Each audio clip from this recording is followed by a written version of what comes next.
There's been a lot of controversy about this data. It wasn't included in the Institute of Medicine report in the States because they said they wouldn't include unpublished data. And we've been a little negligent about getting this out because it's so controversial. We wanted to make sure everything was right. So this project actually got going in about, the idea was conceived in 2001, the grant was written in 2002. And then it got funded by NIH, and then we had to delay it because our Food and Drug Administration says you can't give 4,000 units to women because you'll kill them. And so we had to go get an IND from the FDA, and it delayed, so we finally got it going. So here, this is a Reinhold V slide. I like to show this. He might show it, but from a historical standpoint, you want to know how human beings evolved. So we evolved in the Horn of Africa. We were all black until about 10,000 years ago. But then we became albinos from a mutation that happened actually in Europe. So they know the mutation, they know when it happened. Probably why it happened is so procreation could go forth by maintenance of skeleton. But up until that time, we were like this or darker. And this fella here lives on Kenya, Tanzania area. He's a herder. They've always done this. And a colleague of Reinhold's went and took blood samples, and this is an animal, so the tribe, these guys running around have quite a high amount of vitamin D, and they have this all year round, 365 days, and it's been going on for thousands and thousands of years. So this is, to me, and there's other evidence of what sun-exposed people would be. I'll show you a little bit in the next slide. But this is what a healthy level of at least should be in a human being, not what we define as a normal level or what IOM said. Then if you look at the Bantu tribe here, same area, but they've become civilized, which meant they wear clothing and they avoid the sun, and they have Western life, and they're also vitamin D deficient as hell. So you'll have to decide. People don't like to use evolutionary data, but I think you have to go back and look and see where this all started. So this was a study that, now I've switched here to nanograms. So if you want the same, I know you guys reported here in animals, you'd multiply this number by 2.5, and then you'd get nanomoles per liter. So in this particular study, a sports medicine woman from Laramie, Wyoming came to me and says she's studying athletes. Laramie, Wyoming is about 7,000 feet. In the summertime, it's high desert, intense sun. I was more interested in the females in this for my pregnancy reasons. But these women were taking no supplements. They were runners, swimmers, whatever, all right? Their levels were enormous. I mean, there was one woman exceeded 100 nanograms by sun exposure alone. Average level was higher than 50, which was higher average than my 4,000 unit pregnancy studies.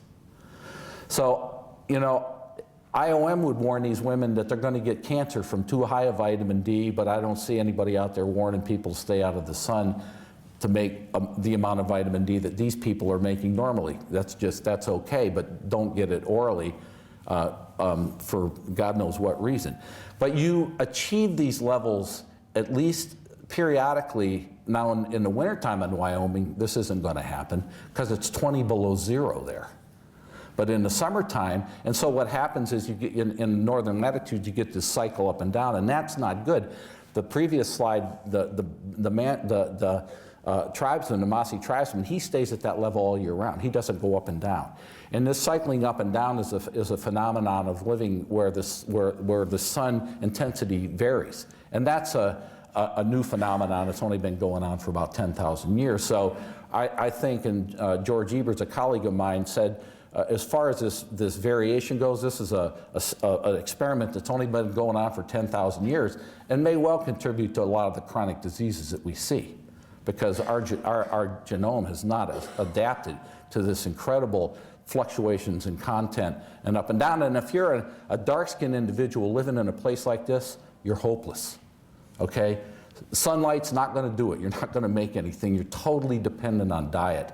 And if you're only getting 400 or 200 units, you know, you're going to have a lot of health problems. And another one of Reinhold's, and this is just simply a slide to show the different pools in the body of vitamin D. This is how the mossy tribesman would look. And by that I mean he spends a lot of time in the sun. He makes a lot of vitamin D pretty much every day.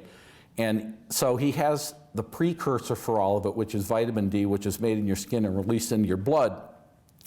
So the vitamin D pool bucket here is full, and because of that, there's no restriction on anything else for further metabolism that would be made here.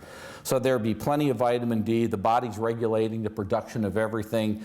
It's regulating the production of 25D here, and then subsequent production of 125 to hormonal form, both in an endocrine sense and calcium regulatory, which is on this side, which everybody knows about.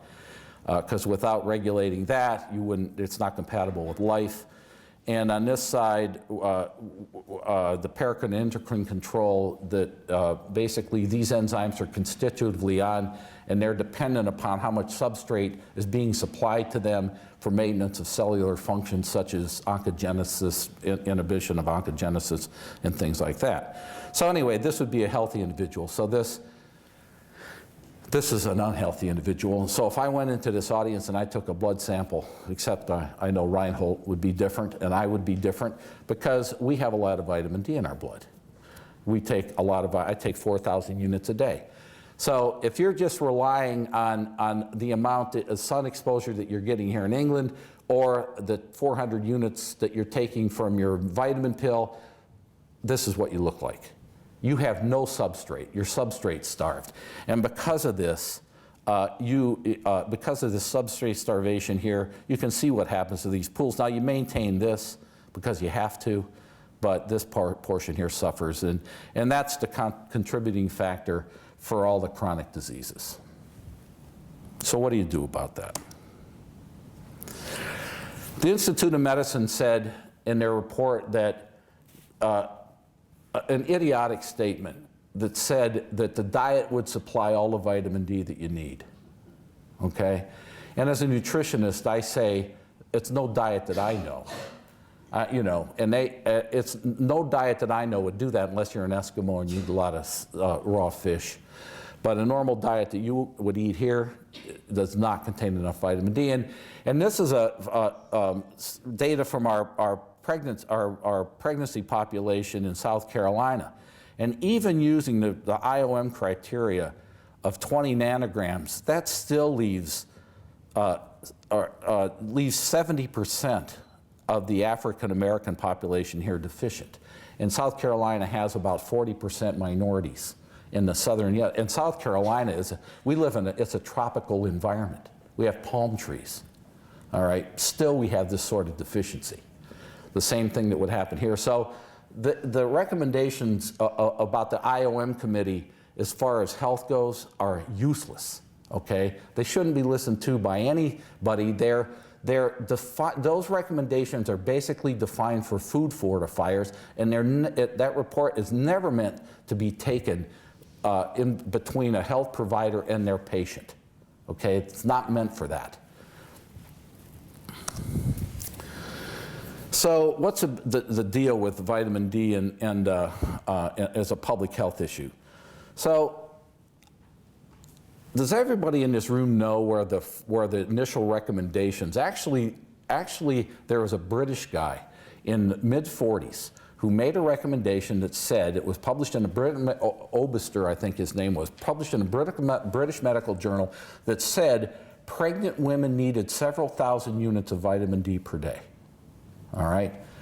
But then what happened is somebody in Britain post-war started presenting data that vitamin D was causing aortic stenosis syndrome and idiopathic hypercalcemia, and all that work died because they became paranoid of vitamin D, and they associated it with a disease called Williams syndrome, which has nothing to do with vitamin D.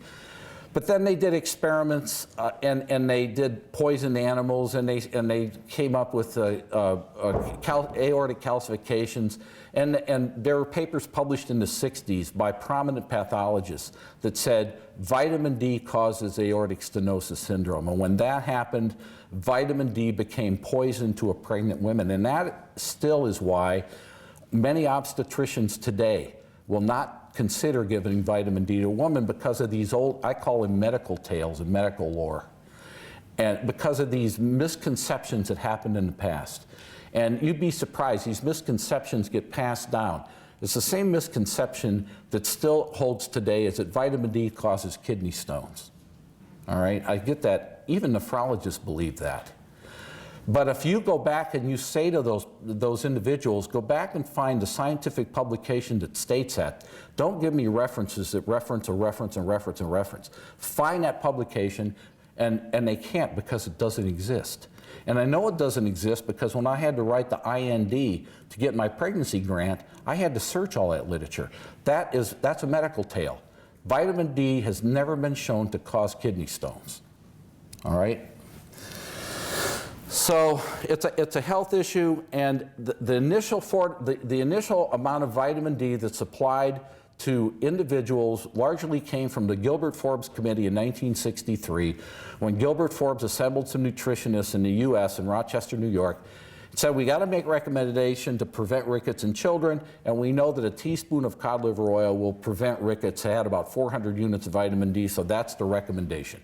That was a good guess. But then they made a further statement that said adults need some too, so they need 200. That's where the recommendation came from. And so with the IOM, you can see that they haven't really progressed beyond that.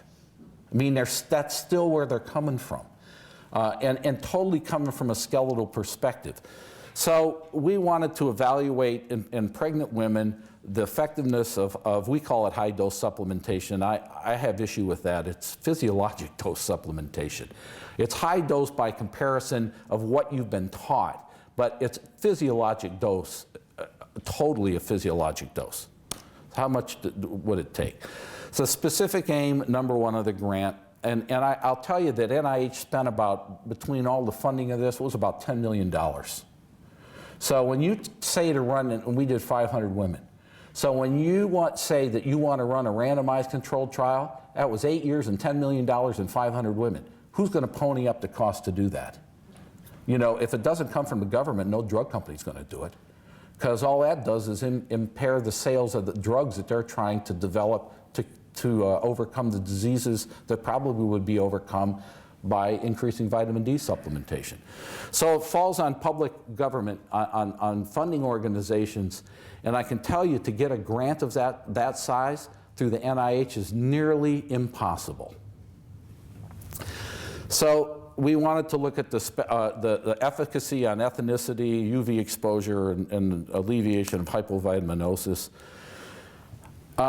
So we proposed doing three study groups, 400, which was the standard of care, 2,000, 4,000 units per day. What effect it would have, is it safe? We had all sorts, because we had to go get the FDA, you see in the last IND down here from the FDA. This is what drug companies have to do when they test cancer drugs. They have to write an IND. So I had to write what I had to do first was request to get an exemption. They said, no way, we're not giving you an exemption. Because we all know that vitamin D is tetragenic. That was one of the other things. It'll cause, you know, it's a warning on FDA label for vitamin D, tetragenic. So I don't know where that came from, but it's on the label, so. But we had to write an IND. I had to convince the FDA that I wasn't going to kill anybody. And it took 6 months, and they let me do the study. And guess what? So we went through all this study. You know how many adverse events we had related to vitamin D supplementation? 0. I've been on 5 DSMB committees, okay? To me, they're a waste of millions of dollars. NIH, I'm on one for Joan Lappy. I was on for Chris Gallagher. You know, I was on another. Thousands. Millions wasted. You know how many adverse events we've all had in total? 0. You know, the paranoia about this was incredible. There's no harm, no harm. And so I'll tell you that the same thing that you would see in women are babies. So nobody cares if you give a child, a baby, newborn, 400 units of vitamin D. Does anybody have issue with that? You've been told to do it. You've done it all the time. You know, so if you look at the blood profile of that infant, meaning the rise in 25D levels on that dose, and it's been done, so you'll get about a 30 nanogram increase on that 7-pound child given that dose over a period of a couple of months. So you give that same dose to a 200-pound adult. Guess what happens? Disappears. Gone. Nothing. Nothing happens. So what happens if you give that adult 4,000 units? Same thing that happens in that infant that you gave 400. The profile looks identical. But somehow the policymakers just don't get it. You know, I think that they must be mathematically challenged, because they have a problem with the same response in a being that's bigger to get, you know, it just doesn't make sense. And so we went forth with this study. We had a lot of restrictions. If women were greater than 40 nanograms, they couldn't be in this group. And if they were higher than 60 nanograms, and we did have some women do this because, you know, they spend time outside some days. We had some women that were this high. They could only be in a 400 unit. And then we monitored we monitored rises in 25D, 125, serum calcium, PTH. And we all monitor serum calcium creatinine because we don't like anybody toxic in vitamin D. And the only toxicity mechanism known for vitamin D, of course, is hypercalcemia, hypercalciuria. That's it. There's no other known mechanism. I've been in committees on DSMBs where people start raising questions. Well, what if vitamin D caused cancer? And what if vitamin D? That's all hypothesis. That's never been shown. It's not a toxicity effect of vitamin D. There is not a single known mechanism how vitamin D could cause cells to de-differentiate. There's a bunch of them that how they cause cells to differentiate and go away from oncogenesis, but none to take them the other way. So it was a complicated study. It involves a lot of labs, a lot of DSMBs, clinical labs, data management teams. People have been critical why it takes so long to get the data out, because the data management is incredible in a study like this. You know, it's hard for drug companies, yet on university professors, to manage these clinical trials. But the study's done. And the outcome measures, of course, we wanted to intent to treat, a true randomized controlled trial. There are problems with intent to treat trials, and the biggest one is people don't comply with what they're supposed to do. You know, they tell you they take the pills, and then they come with an empty pill bottle, and you measure the blood levels, and they're 0. And you know that they haven't complied. At least in our trial, you can pretty much tell if they comply because we're doing blood level measurements. So there's other things you can do. You can move away from an intent to treat, and you can look at area under the curve, but then you're moving away from a true intent to treat study, and so, you know, it's data manipulation. So mostly I'm just going to talk to you about the intent to treat part, which means all comers in the different groups. So it was 400, 2,000, 4,000. You know, the statisticians told us how much vitamin D had to rise, and secondary outcome measures, 125 to hormonal form PTH. Now, the interesting part here is 125 is largely a worthless clinical measurement, okay? I didn't mean to have it go forward, but it's largely a useless clinical measurement, but from a research standpoint, it is very important. And this was our flow diagram of our study. 516 patients came in randomized to basically 3 groups. And then further by ethnicity. So we had African American group, Hispanic group, and Caucasian group amongst, so we had a lot of groups and a lot of, when you do NIH studies, you have to do all ethnic groups and all comers. Nobody can be excluded. So the results of the 500 women, 350 followed until delivery. Drop out for one reason or another, health, lose track. So we had 111 in the 400 group, 122 in the 2,000, 17 in the 4,000 group. This was the NIH study. We had another study run simultaneously. There are no differences in 25D groups in the basal levels, and actually there are amongst racial groups, but these actually are not very, these are pretty good levels of vitamin D if you look at populations in general. If we look at socioeconomic indicators between these groups, you don't see anything in baseline very remarkable. Everybody's pretty much the same. More socioeconomic data. Vitamin D intakes are largely the same now. Like the IOM said, so this would be from eating a normal diet, and this is a lot of data. I don't see these people getting near 400 units that the IOM say they would get by eating a normal diet. By intent to treat analysis, if you look at 1 month before delivery, which is our endpoint of our study basically, the 25D levels between control and 2,000 were significant, control in 4,000 and 2,000, 4,000. And let's look at the levels at delivery. Well, these were the maternal levels at the beginning. It's interesting if you go down here and then the pill count to gestation age by group, all races considered at delivery, the birth weight.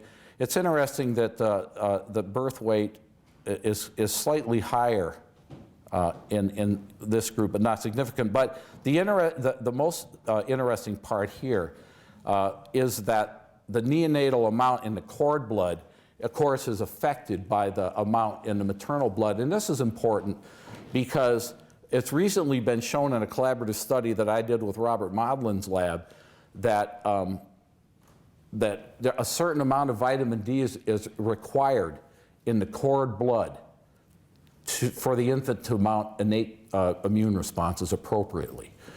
The same thing, and our feeling about vitamin D in pregnancy is that vitamin D really doesn't have a lot to do from a standpoint of calcium homeostasis during pregnancy. We think that vitamin D's main effect in pregnancy is an immune modulator.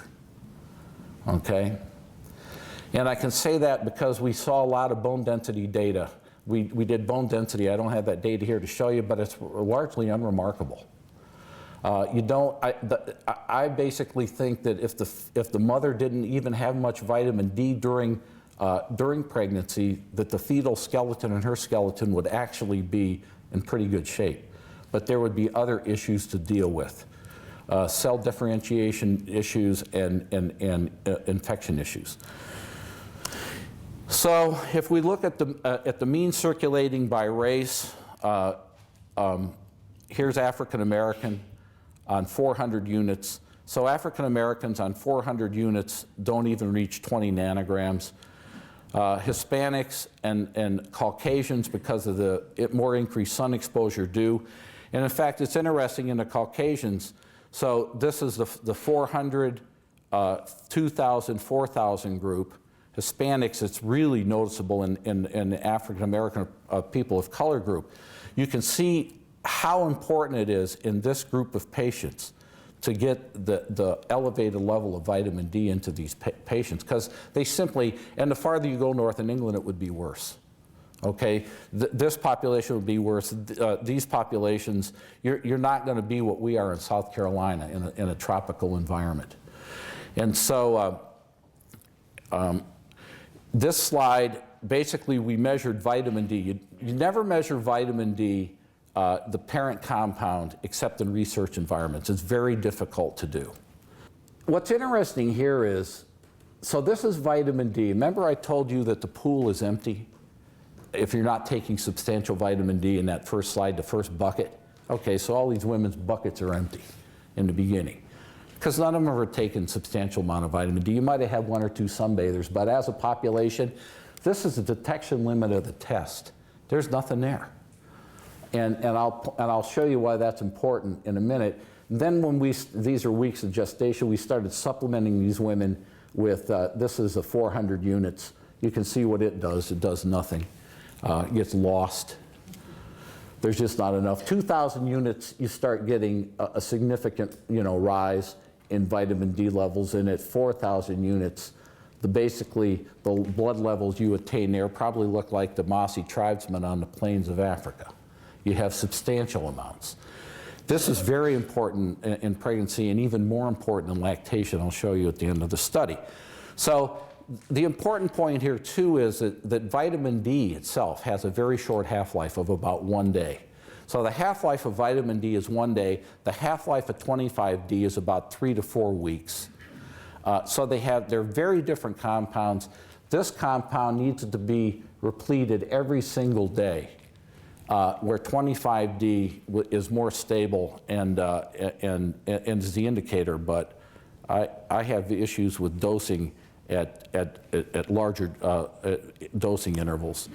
So if we look at the 25D in these same patients, here's the basal level. And this, again, in South Carolina, all patient comers, it's not so bad. I mean, we say that we don't like to see levels less than 80, but if you lump all races together, here at South Carolina at 60, I don't know what it is in London. I've had people here tell me they're satisfied with, this is in nanomoles, with 25 nanomolar, and I said, well, why would you even bother to measure it? If it's 25 nanomoles, I mean, why bother doing the test? So when you supplement, you can see that there's a rise, but it's a controlled rise in 25D levels. The 400 units actually rises about, they rise about 4 nanograms over as a population over the experiment, and which means if you start deficient, you'll end up deficient. It's not going to raise anybody out of deficiency. It might stop you from getting rickets in a normal population, but doesn't do anything substantial to your circulating level. Largely the same of what Reinhold has seen in their earlier studies on normal men and Robert Haney had seen. But you can see that, but giving 10 times this dose does not result in 10 times the level of 25D. And that suggests that the body controls the synthesis, and isn't that a real shock? That the body can regulate the synthesis of a compound. And here's that regulation. So the next 2 slides are very important. So does anybody in here ever remember their basic biochemistry where you have enzymatic curves that go from first order to 0 order kinetics? Meaning that the enzyme will only make up to a maximum amount and then it stops, doesn't need any more. So look at these curves. So everybody in this room, you're here. And what that means is the body is scavenging every single molecule of vitamin D you can find and converting it into 25D because you're in substrate starvation. Now, what's it take to get out of that? You could dictate the vitamin D requirement simply from this curve, and then this curve for normal people, and the next one for pregnancy. You would go to the top here when this level's off, and if you do the mathematical calculations, this leveling occurs at about 90 nanomoles. At 90 nanomoles, this goes from first order to 0 order kinetics. So that it's basically saturated, and it goes higher the farther out you go, but it basically flattens out. And this is why in the grassroots health, why it takes so much more to drive your levels higher if you start at a higher level. So my normal level runs 60 nanograms. If I took, and I've done this, I would take 50,000 units a day for 3 weeks. Okay, you know how much more higher my levels go in that period of time? It goes up 20 nanograms on 50,000 units a day for 3 weeks. That's because this is occurring. The body has all it needs, it just slows the production down. So, do you want your patients to be here? And this is good. This will be in the publication that comes out. I mean, this is mathematics. This is how levels, requirements should be assessed. And this was actually the most shocking part. So in pregnancy, 125 levels are enormously high. A non-pregnant individual, 125 levels would be right about here, okay? But our patients enter in at 12 weeks because that was when they come into the clinic and they're diagnosed as being pregnant and can enter into the study. So by 12 weeks, they're already double or triple that level. Now, in the past, this had been strictly written off as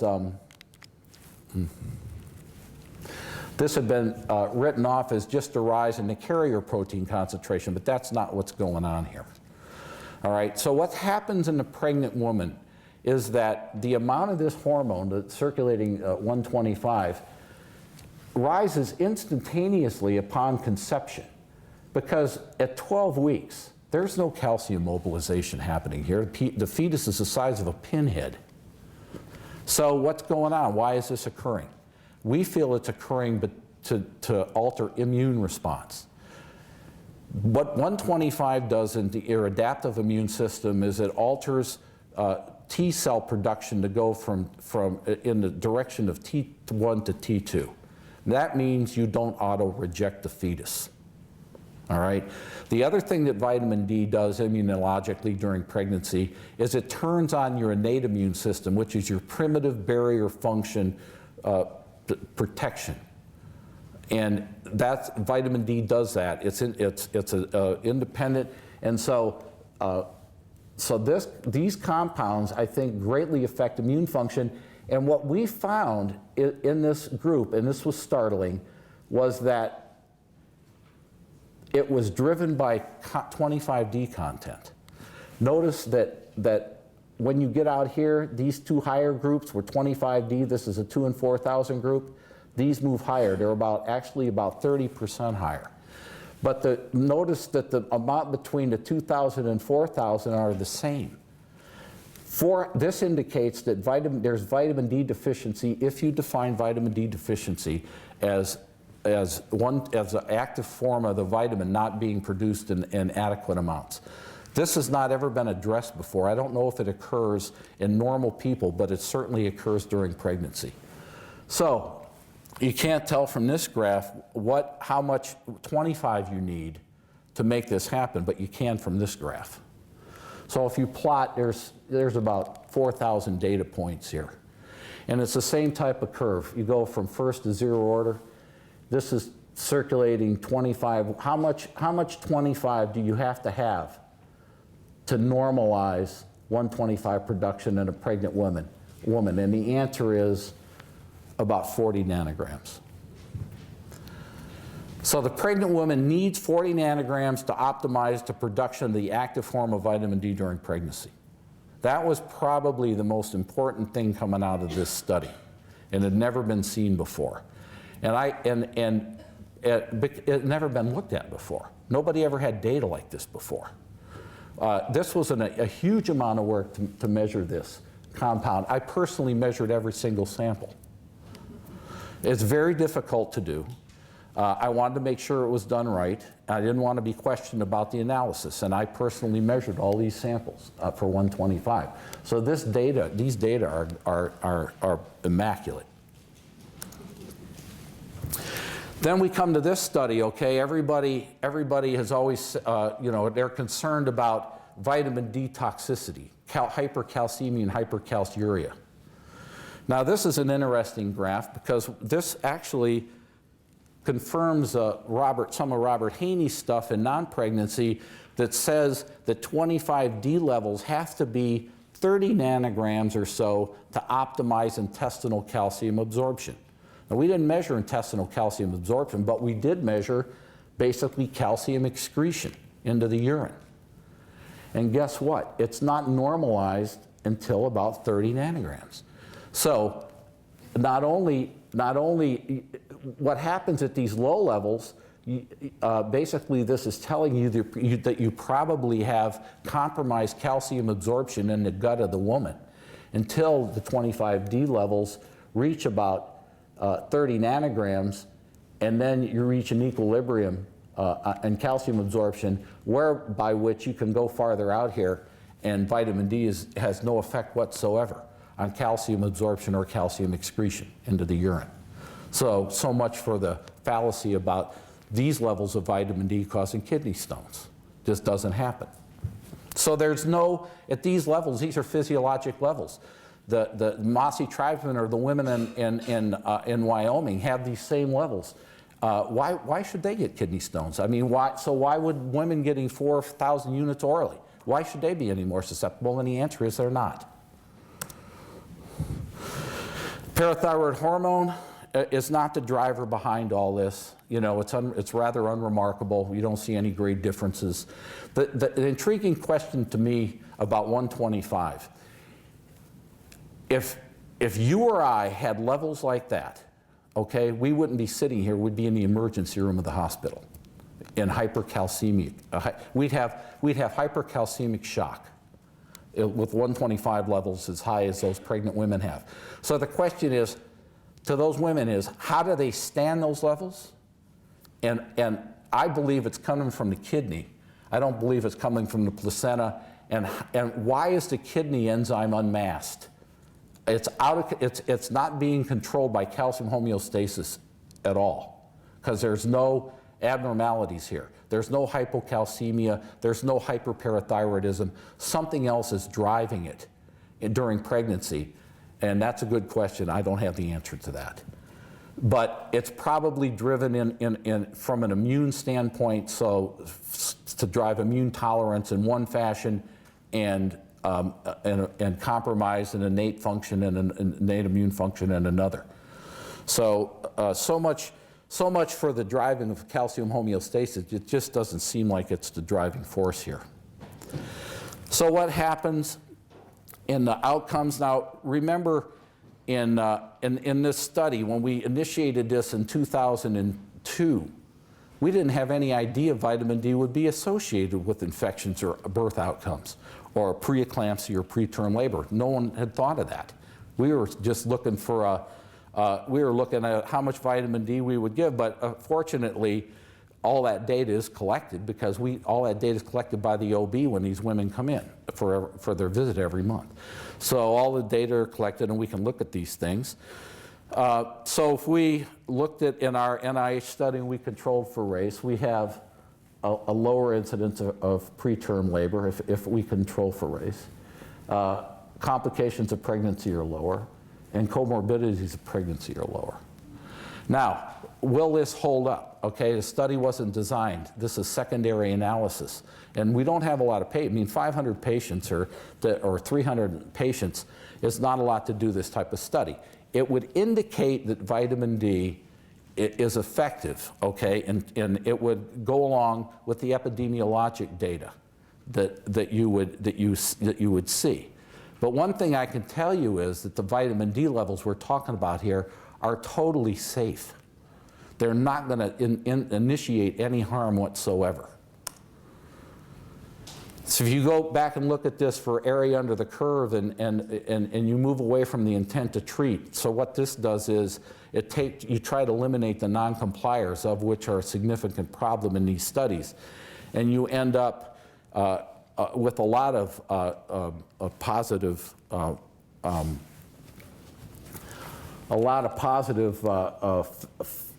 indicators of pregnancy. It has to do with infections and comorbidities.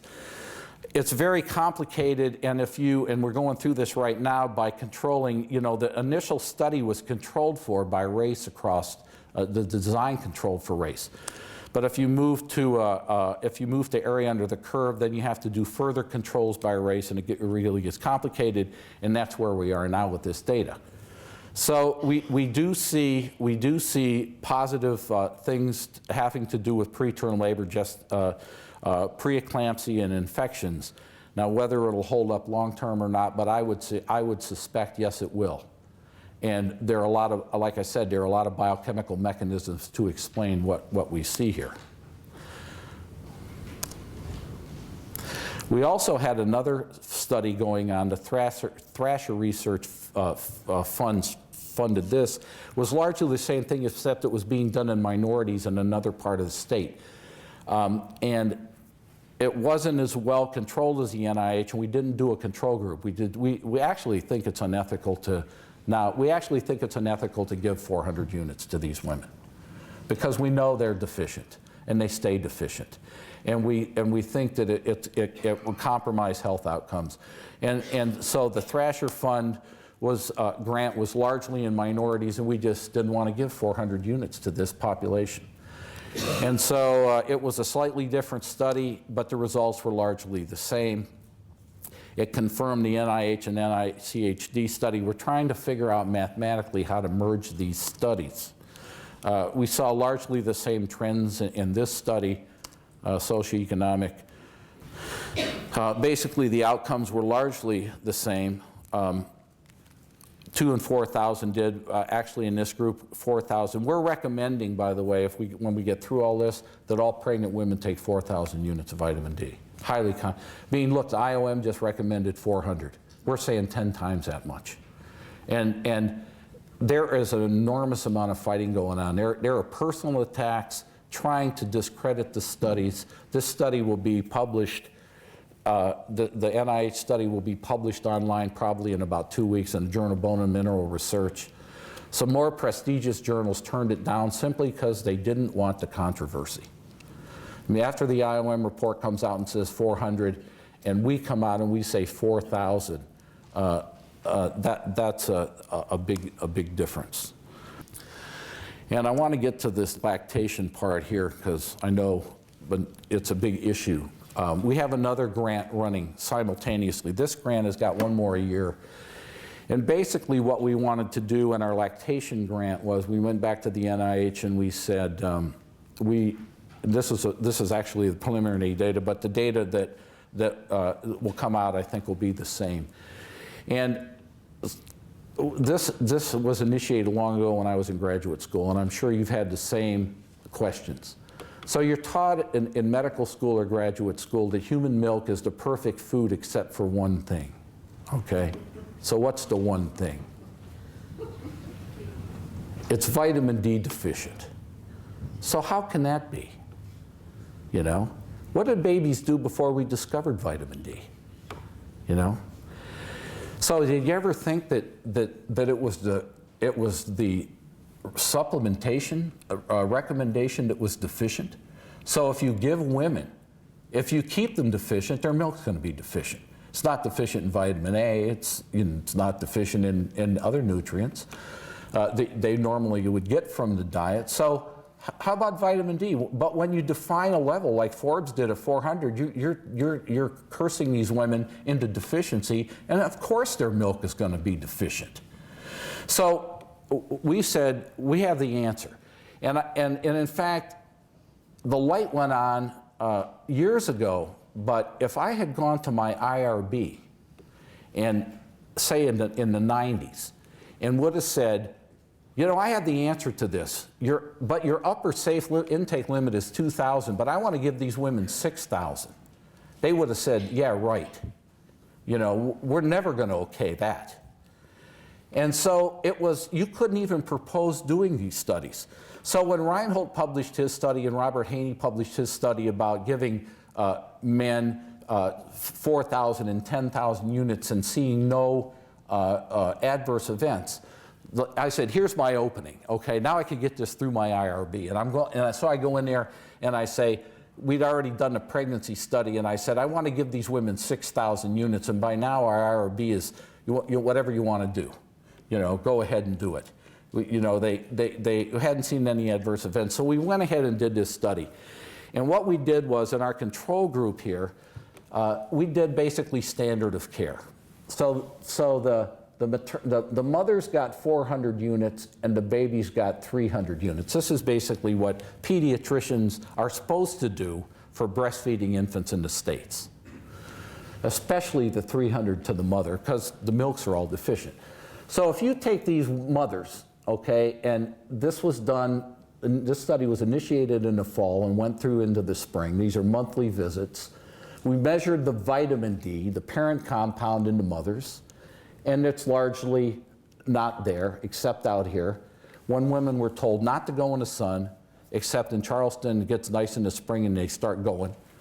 And so you can see the levels rising out here because a couple of them are not obeying orders and they're going out into the sun and their vitamin D levels are going up.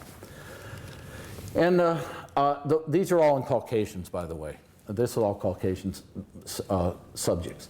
So the 25D in nanograms per ml, remember in your units you'd multiply this times 2.5. They look pretty good. You know, they're very adequate as far as how we define vitamin D status. And here's the baby given 300 units, starts out fairly deficient, and then rises up nicely to 43 nanograms at the end. And here's the milk activity. We did this, we measured milk. We could use conversion factors and dictate how many IUs per liter would be there. And you can see it's pathetic, okay? They're all deficient. I mean, especially when it's suggested they should get 400 units per liter or quart.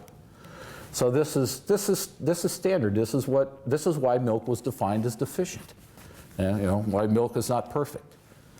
Except you have a few again out here. These guys are going into the sun and starting to rise.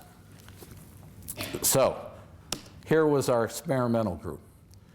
6,400 units to the mothers. Babies got placebo.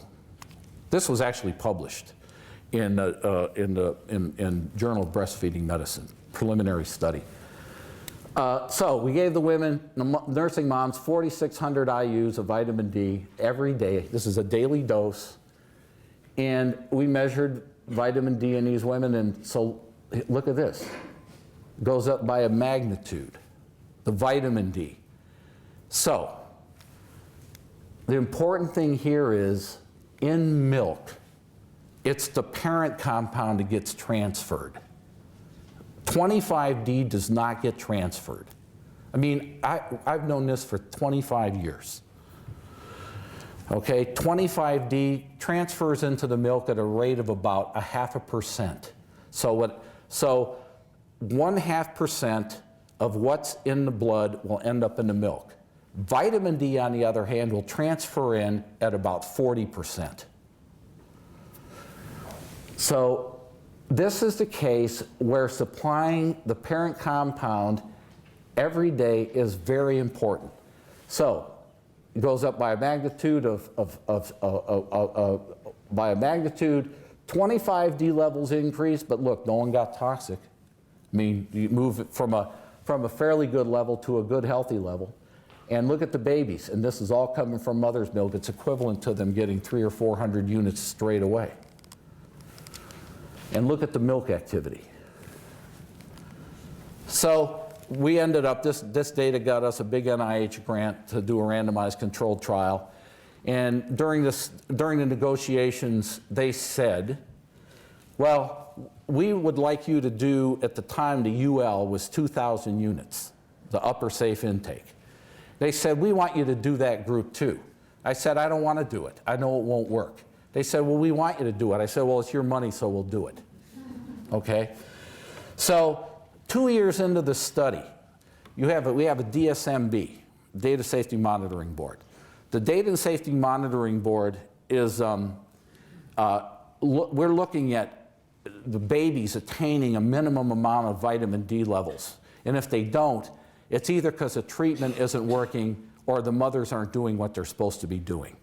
And so they get called in. So we had a lot of failures, a lot of not meeting criteria. And I went to the head of the DSMB and I said, I think you need to look to make sure this is not concentrated in a given treatment.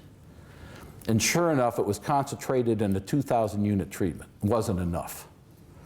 So 2,000 units to the mother didn't supply enough into the milk to support the infant. So the UL, and we petitioned and ended that part of the study.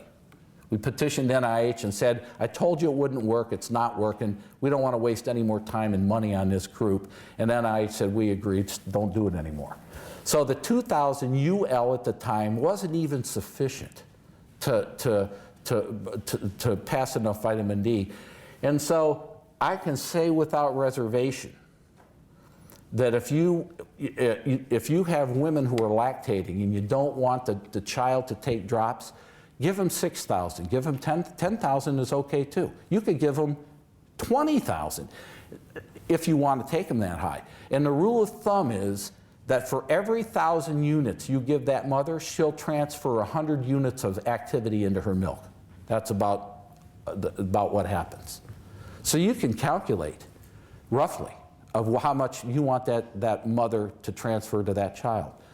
So it's 6,000 units, the baby's going to get 500-600 units. You take them to 10,000, they'll get 1,000. I mean, we studied one woman who was taking 100,000 units a day. She was hypoparathyroid.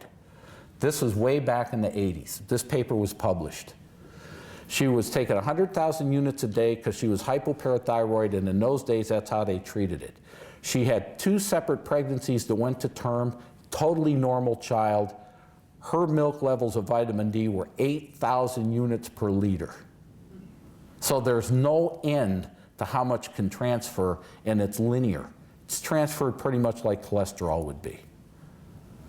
And so, I mean, I knew this for decades, okay, but I couldn't do anything about it because I couldn't get the IRB to allow me to do the studies until the studies by Veith and Haney took place. And then, I guess you're not going to kill a pregnant woman or a lactating woman, go ahead and do it. And so we proved what I knew would happen 25 years ago. But the conception of the safety committees wouldn't allow it to go forth. Thank you.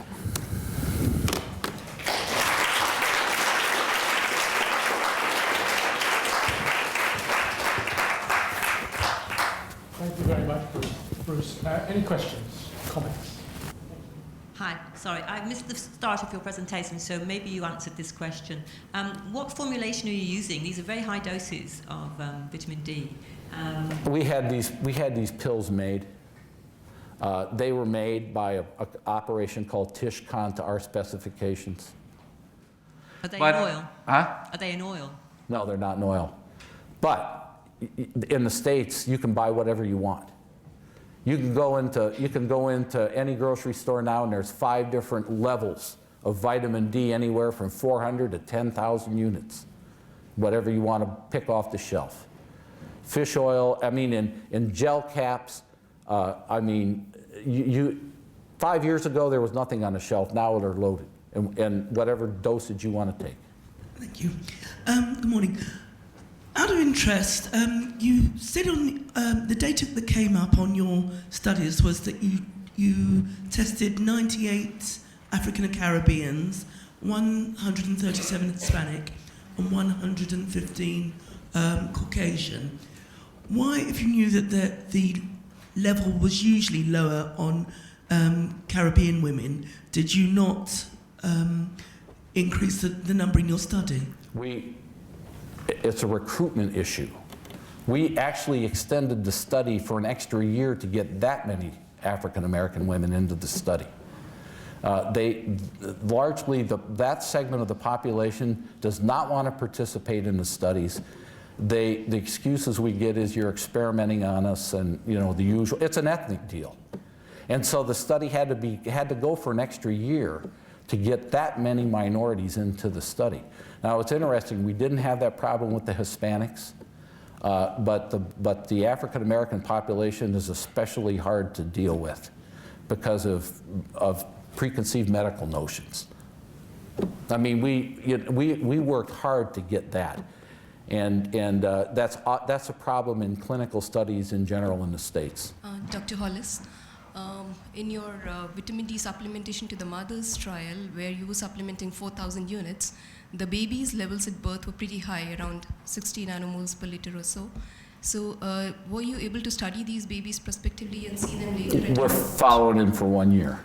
So if the mothers do not take any further vitamin supplementation during lactation, how long were these levels maintained in the babies? Did they fall down pretty quickly, or were they able to sustain for some time? Well, half-life is about 3 weeks. So they'll drop fairly rapidly. It might be faster in the children. But basically what happens it's interesting in cord blood. Cord blood is another issue where, and if you look at this paper that was just published by Valencia Walker and JCNM, they're looking at innate immune responses. It's published online right now. And they're looking at innate immune responses in cord blood. And it's interesting in cord blood. I showed you in pregnant women that their 125 levels are tied to their 25 levels.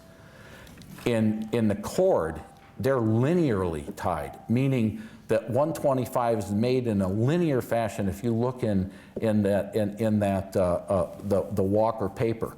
And I had never seen this before. I was astonished when we looked at that.